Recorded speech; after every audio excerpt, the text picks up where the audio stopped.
过去大家提到三国，聊的话题一般就是武将单挑、军师妙计这些。如今越来越多的人开始关注下边这些词：豪强、世家、草根。为什么会这样呢？因为我们大多数人都是草根，出生对一个人的影响是让我们感同身受的话题。本期视频不二将就通过刘备早年的经历，让大家看看在汉朝末年那个特别讲究出身的时代，一个草根出身的人想混出头是多么艰难吧。公元184年，黄巾起义爆发，草根出身23岁的刘备率领自己组建的私人武装，正式踏上了征途。在《三国演义》中，刘关张在平定黄巾军的过程中，可谓是大杀特杀，无人能挡，连黄巾军领袖张角都被刘关张痛扁了一顿。然而，这是真的吗？显然不是啊！你想想，刘备一个刚出道的草根，立大功这种事儿能轮得到他吗？事实上，东汉军队和黄巾军作战的主战场是冀州、豫州、南阳。东汉军队的主要统帅是皇甫嵩、朱俊、卢植。刘备就是带着自己的武装，跟随校尉邹靖在幽州作战而已。这里并没有黄巾军的主力，战事并不激烈。虽然捞不到大仗打，但这时候的刘备依然相信，只要肯奋斗，一定有前途。他率领部队奋力作战，立下了功劳，然后没有得到任何封赏。有人说不对啊，刘备不是因为参与平黄巾有功，得到了安喜县尉的职务吗？没错，《三国志》和《三国演义》都是这么写的。但我们看看裴松之对《三国志》的注释，可以发现，刘备成为安喜县尉并不是因为参与平黄巾，而是因为另一场战役。公元187年，曾经的中山国相张纯因为得不到朝廷的任用，心里不爽，直接勾结外族乌黄反叛了。叛军在幽州、青州、冀州等地烧杀抢掠，无恶不作，叛军人数更是高达10多万。此时的刘备正在青州平原县。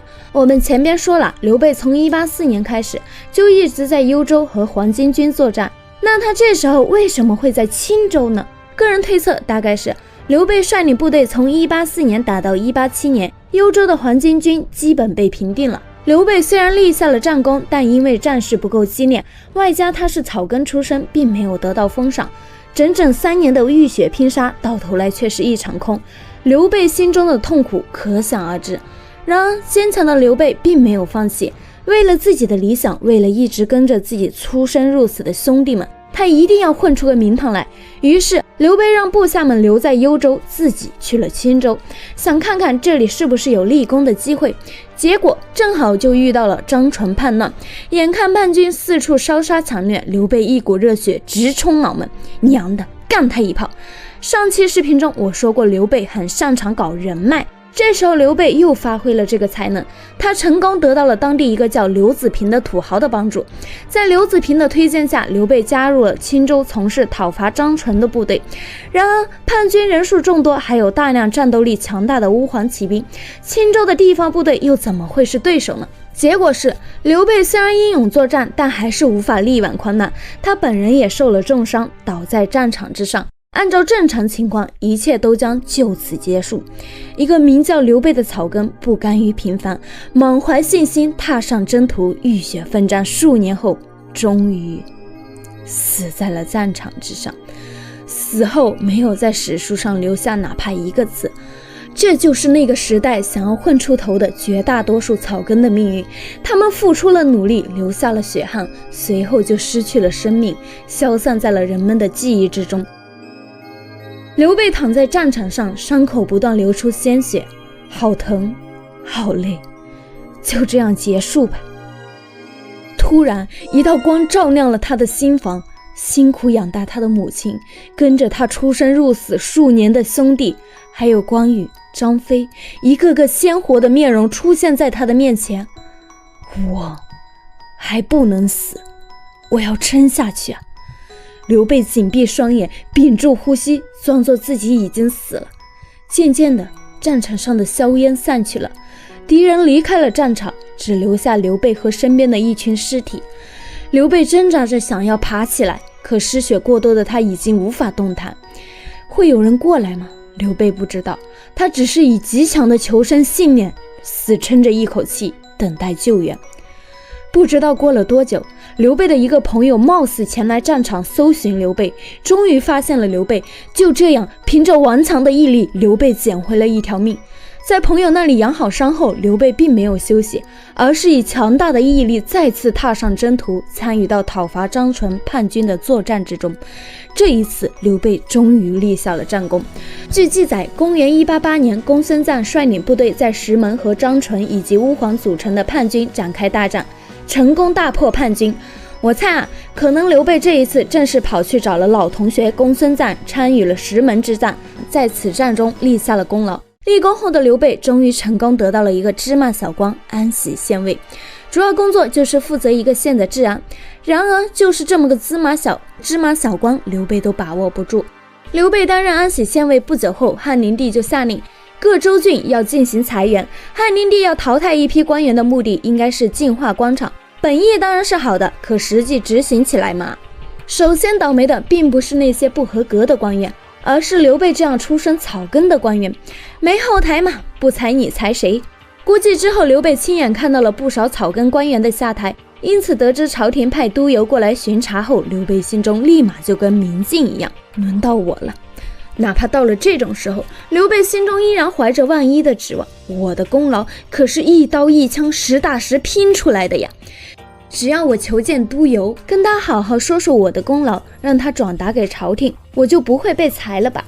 然而接下来让刘备绝望的一幕发生了，督邮连一个见面的机会都不愿意给他。刹那间，迷茫、难过、委屈、愤怒，一切的痛苦情绪交织在一起，只融合成一个字：操！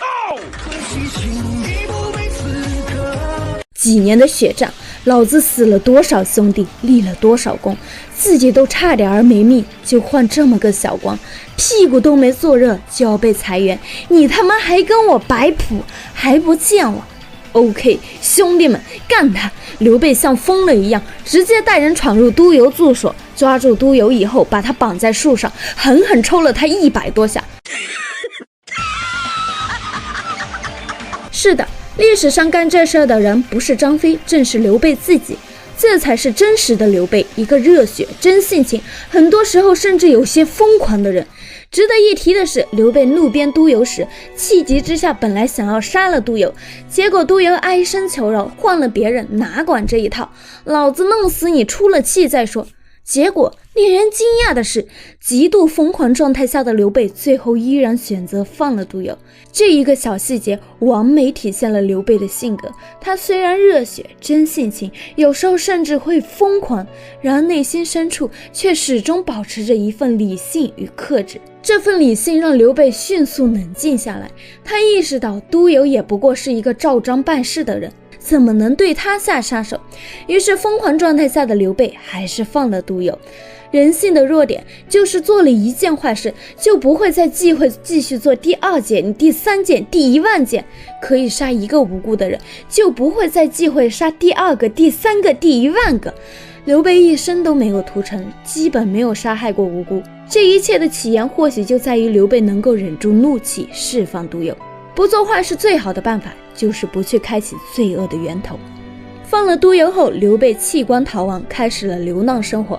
就这样折腾了几年，付出无数的努力与心血后，一切又回到了原点。刘备早年的这些经历真的让人感叹，草根想要出头是多么艰难。然而艰难归艰难，只要你不放弃，那你就不会放弃。